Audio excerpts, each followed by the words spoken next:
When my neighbor took credit for my garden's harvest, I kept quiet for weeks, until the day I shared the proof online and everyone finally saw the truth. I had always loved my garden. It wasn't just a patch of green behind the house, it was my sanctuary, my labor of love, and the one place where I felt entirely in control of something tangible. From the first sprout of lettuce in early spring to the last cluster of tomatoes in late autumn, every plant had been nurtured, pruned, watered, and coaxed along by my own hands. Gardening had been my escape during tough times, my way to measure patience, effort, and the quiet rewards of persistence. The vegetables and herbs were not merely food. They were symbols of dedication, of late afternoons spent kneeling in soil, of evenings spent humming quietly while trimming leaves. I loved everything about it, even the hard work and the occasional failure, because it was mine. Yet, that love and care would soon be put to the ultimate test, when my neighbor, someone I had always considered friendly, crossed a boundary I had never expected. It started subtly. At first, I noticed small comments that seemed harmless, the kind that didn't set off alarms. He would mention how fantastic the harvest looked this year, as if it were his own pride, not mine, and laugh as I quietly nodded, pretending not to mind. I didn't want to stir trouble. I told myself that sharing a neighborhood garden harvest was normal, that we were all part of the same block, that maybe he had meant no harm. But as weeks went by, it became clear that he wasn't speaking hypothetically or joking. He was actively presenting my work as his own. Friends who visited my house, expecting to see the little sanctuary I had built, began remarking that they had admired his garden at the weekend's block party. When I blinked in disbelief and tried to clarify, the words came back with a casual shrug. "Oh, everyone knows it's mine. I just told them I grew it." I felt a knot tighten in my stomach. It was one thing for someone to make a joke or for neighbors to confuse ownership in passing. It was another entirely for someone to deliberately take credit for months of work, for the sweat, the planning, the painstaking care that had gone into every row of vegetables. I didn't know whether to be angry, frustrated, or profoundly hurt. For weeks, I kept quiet. I told myself it wasn't worth conflict, that confrontation could ruin neighborly relations, that perhaps it would sort itself out in time. I watched from my kitchen window as he hosted guests in his backyard, proudly displaying baskets overflowing with tomatoes, cucumbers, peppers, and herbs that I had grown from seeds, nurtured through storms, and harvested with care. Every evening, I would pass by him on our shared fence line and smile politely while inwardly boiling. It was humiliating and maddening, the way he presented my labor as his own achievement. I tried to convince myself that maybe people would eventually notice, that a few discerning eyes would recognize the authenticity of my plants, the way the lettuce glistened with morning dew, the way the basil had thick, fragrant leaves distinct from any generic plant. But as the weeks turned into a month, the injustice of it gnawed at me. Every time someone complimented his garden, my chest tightened, and a quiet resentment built into something more insistent, more persistent. I had nurtured this garden with my own hands, and yet, for all the world to see, it appeared as though I had been invisible. It wasn't just the theft of credit that hurt. It was the erasure of my labor, my time, and my pride. I replayed the situation in my mind endlessly, considering all the ways I could confront him, all the subtle and overt means of proving that this harvest was mine. I knew that shouting or arguing wouldn't have the same impact as clear evidence. He had charm, the kind that disarms, and he spoke in ways that could make any confrontation seem petty or jealous. So I watched, I documented, I prepared. I started taking photos, carefully cataloging every stage of growth, seedlings breaking through soil, sprouts unfurling, flowers blooming, and fruit ripening. I noted the dates, the weather conditions, the way the sunlight fell across my rows. Each photo was a testament, a silent declaration that this garden was mine and had been mine long before any casual observer had seen it. I also began keeping a daily journal of the garden's progress, including the specific care routines I performed, watering schedules, fertilization, pruning, and pest management. Each entry reminded me that even if no one else recognized it, I knew the truth, and that truth had value beyond external acknowledgement. Then came the moment when quiet endurance no longer sufficed. One afternoon, as he proudly showed a new neighbor the fruits of his labor, I realized that the deception had reached its peak. He was not merely enjoying the harvest, he was actively cultivating the perception that every tomato, pepper, and cucumber belonged to him. I felt a surge of resolve, a determination to reclaim my garden story before the community's perception hardened into permanent falsehood. That night, I sat at my kitchen table, my laptop open, photos spread across the screen, journal notes organized meticulously. I began to craft a post, detailed, factual, and irrefutable. I included images from the earliest stages of planting, close-ups of seedlings, timestamps of my logs, and photos showing the progression from seed to mature vegetable. I captioned them with context, noting the exact dates and actions, so that anyone reading could follow the journey from beginning to harvest. The post was long, thorough, and carefully written, not angry, not accusatory, but truthful. It was my story, told with clarity and evidence, a visual record of months of dedication. And as I hit publish, I felt a strange mixture of fear and relief. Fear that he would retaliate, that neighbors might side with him, that I had somehow overstepped. But relief too, that finally, after weeks of quiet endurance and internalized frustration, the truth was out. The garden was no longer a private labor of love only to be stolen in silence. It had become a testament to persistence, patience, and the undeniable proof of ownership. And so began the slow, inevitable reckoning. A reckoning that would expose not only the garden's real caretaker, but also the character of everyone around us, including my neighbor, the community, and ultimately myself. The morning after I published the post, I woke to a flood of notifications. At first, I wasn't sure whether to feel vindicated or anxious. My inbox had exploded overnight, messages from friends, neighbors, and even people I barely knew appearing one after another like an unstoppable tide. Some simply expressed astonishment. "I can't believe he tried to take credit for that. Those photos clearly show it's your work."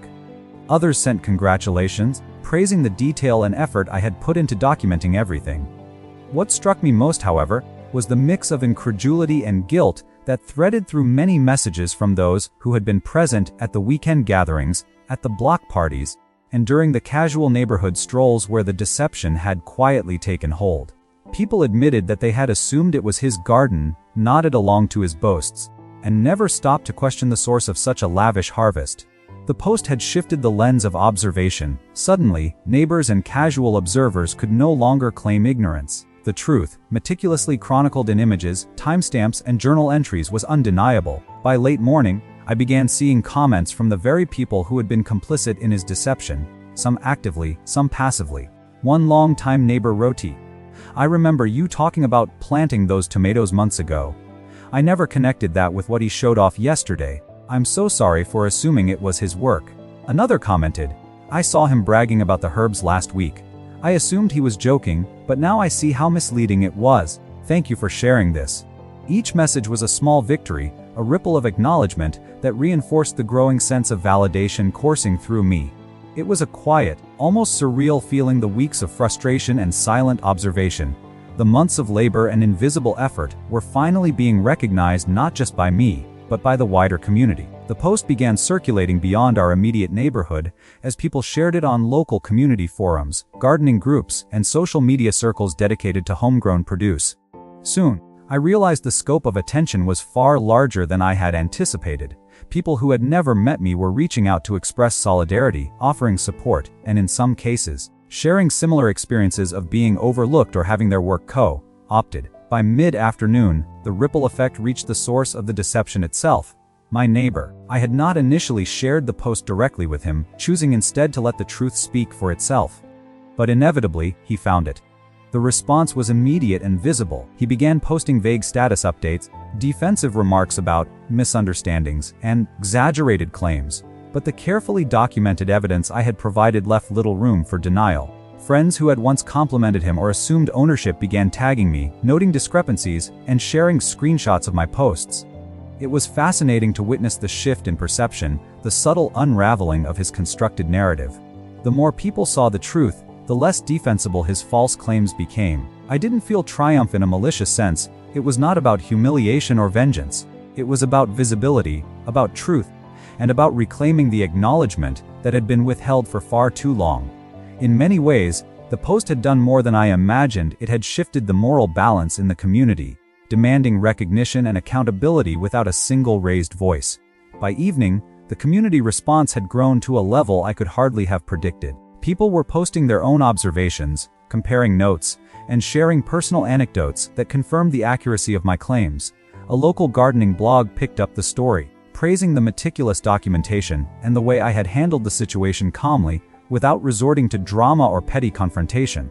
My phone continued to buzz with messages. Some from neighbors I had long considered friends, others from complete strangers who found inspiration in the clarity and courage of my actions. One particularly thoughtful message stood out. "You've done more than prove ownership. You've reminded all of us that effort, honesty, and care are valuable and deserve acknowledgement." That's a lesson far beyond gardening. The weight of weeks of silent frustration began to lift, replaced with a sense of relief and empowerment. I realized that my quiet endurance had transformed into public testimony, and that testimony had inspired awareness, reflection, and appreciation across an entire community. That night, I walked through the garden, the same place where the initial injustice had taken root in my heart, and I felt a profound sense of reclamation. Each plant, each row, each blossom and fruit now carried not just the memory of labor, but the affirmation of recognition. The act of sharing the truth online had not only revealed the rightful ownership, but also shifted the perception of those around me. What had been invisible was now undeniable, what had been appropriated was now reclaimed, and the quiet, careful labor of months had finally been validated. The garden glowed in the evening light, and for the first time in weeks, I allowed myself to feel pride, not in revenge, not in proving someone wrong, but in knowing that truth and persistence had won their quiet victory. The posts, the messages, and the evidence were all temporary manifestations, but the acknowledgement, the understanding, and the reclaiming of what was rightfully mine felt lasting and transformative. In the stillness of that night, among the rows of tomatoes, peppers, cucumbers, and herbs, I knew that the garden had always been mine, not just in ownership, but in recognition, respect, and the quiet satisfaction of labor validated by truth. The days that followed brought a mix of confrontation, reflection, and quiet satisfaction. The post had done more than I had anticipated. It had sparked conversations, debates, and, in some cases, apologies that I had never expected to hear. People who had once casually admired my neighbor's garden were now reaching out directly to me, acknowledging the oversight, and expressing regret for having been complicit, even unintentionally, in the misrepresentation. Some admitted that they had never really considered the effort required to grow a thriving garden, and my documentation had provided undeniable proof of the months of care, patience, and attention I had devoted to each plant. Others, less comfortable with admitting fault, attempted vague explanations, suggesting that the success of the garden was a communal effort, or that they had misunderstood who was responsible. But the evidence was clear. The photos, the timestamps, the detailed logs of watering, fertilization, pruning, and harvesting left no room for ambiguity. I began to notice a pattern. Those willing to acknowledge the truth responded with humility and appreciation, while those who resisted it revealed a quiet discomfort that betrayed their awareness of having been complicit. My neighbor, predictably, reacted defensively at first. There were a few passive-aggressive social media posts, vague comments about misunderstandings, or exaggerations, and even a couple of messages sent privately, attempting to rationalize his actions. He claimed that everyone had always assumed the garden was his, that he had simply gone along with the compliments, and that my post was unfairly painting him in a negative light. Yet, despite the defensiveness, there was an unmistakable tension beneath his words. The community's reaction, the constant flow of messages, the tags, and the shares of my post had created a situation in which he could no longer assert ownership without appearing disingenuous. Slowly, the truth began to erode the narrative he had built over weeks, and even his most loyal supporters started questioning the accuracy of his claims. The garden that had once been a quiet stage for deception was now a public testament to diligence and honesty, and there was no way to obscure it. I didn't need to engage in a verbal confrontation. The evidence itself was irrefutable, and the reactions of others were doing the work for me. One afternoon, the local community association reached out to me, expressing interest in featuring my story in their newsletter. They praised not only the meticulous documentation, but also the way I had handled the situation, without bitterness, without overt hostility, and with a focus on presenting undeniable facts. They wanted to highlight the narrative as an example of integrity, patience, and the importance of acknowledging the labor of others. I was surprised by the attention, but I realized that my quiet endurance, combined with strategic documentation, had created a story with resonance far beyond my small neighborhood. Others saw in it lessons about honesty, recognition, and the subtle ways that effort can be appropriated and overlooked. In some sense, my garden had become more than a personal sanctuary. It had become a symbol of accountability, evidence that truth, once revealed, can restore balance and demand recognition in ways that words alone sometimes cannot. The post also changed the dynamics with neighbors in unexpected ways.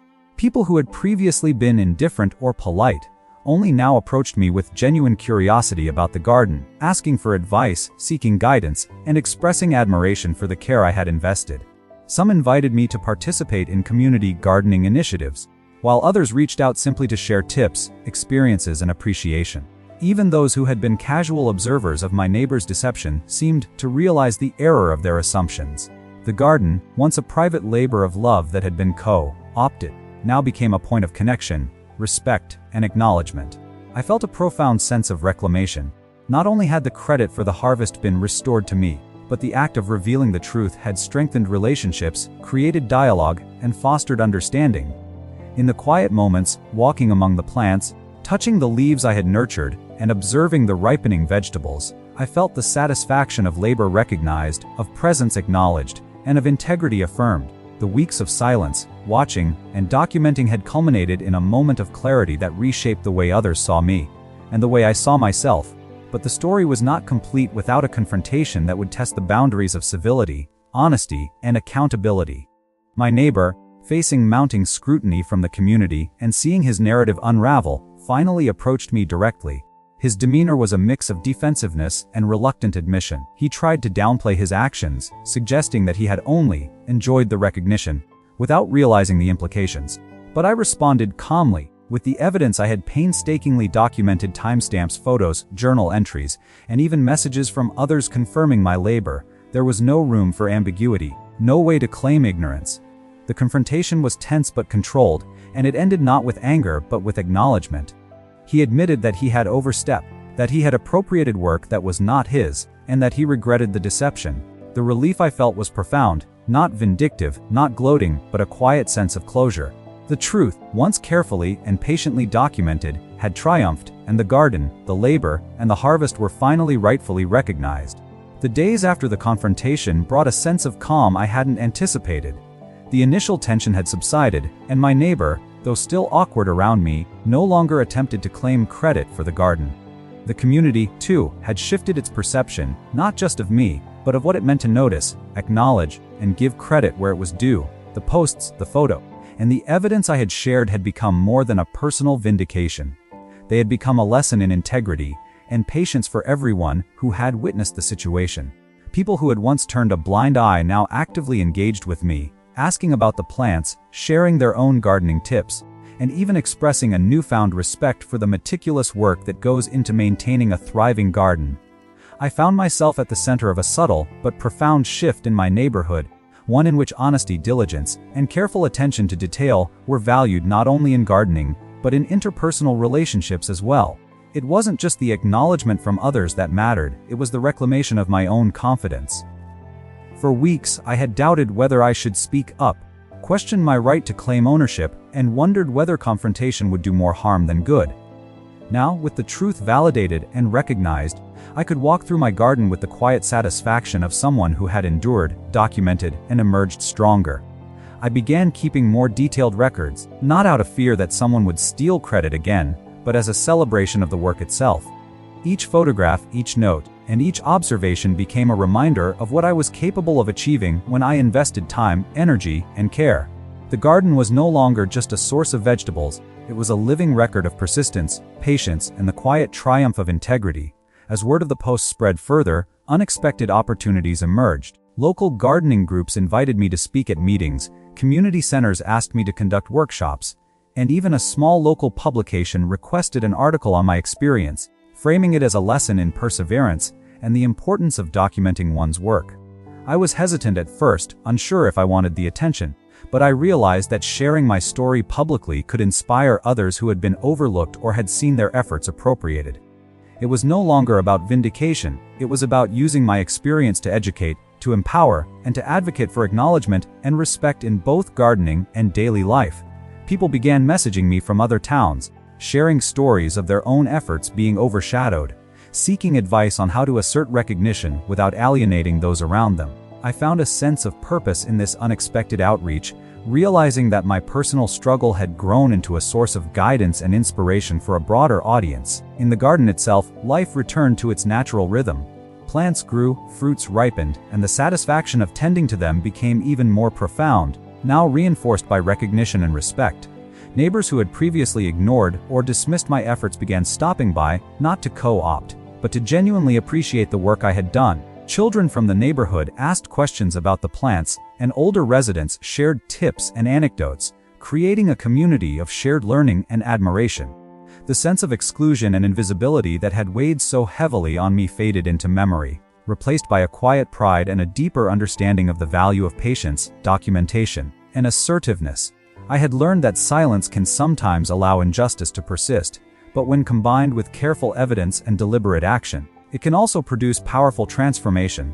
Looking back on the entire experience, I realized that the theft of credit had been an unexpected catalyst for growth, awareness, and community engagement. What had begun as frustration and humiliation transformed into clarity, validation, and influence.